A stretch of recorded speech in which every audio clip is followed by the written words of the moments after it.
सखूला वाचवण्यासाठी येणार का विठुराया?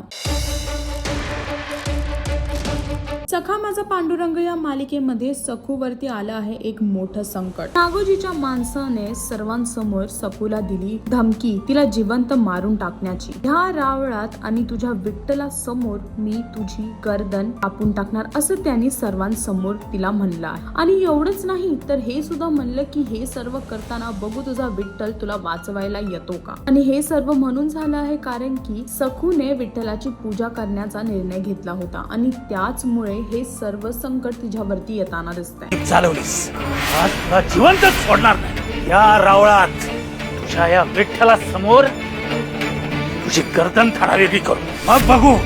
आषाढी एकादशीचा कार्यक्रम तिने विठुरायाच्या समोर करण्याचा निर्णय घेतला आणि त्यामुळेच नागोजीचा माणूस आता तिच्यावरती चिडताना दिसतोय आणि सर्वांसमोर तिला ही धमकी सुद्धा देताना दिसतोय. आता बघायचं फक्त एवढंच आहे की विठुराया रक्षा करण्यासाठी येणार का, विठुरायामुळे वाचणार का सखू, असा कुठला चमत्कार घडणार का, हे पाहण्यासाठी तुम्हाला सखा माझा पांडुरंग ही मालिका पाहावी लागेल. आणि अजून अशी लेटेस्ट अपडेट जाणून घेण्यासाठी टेलीचक्कर रिजनलला सबस्क्राईब करायला विसरू नका.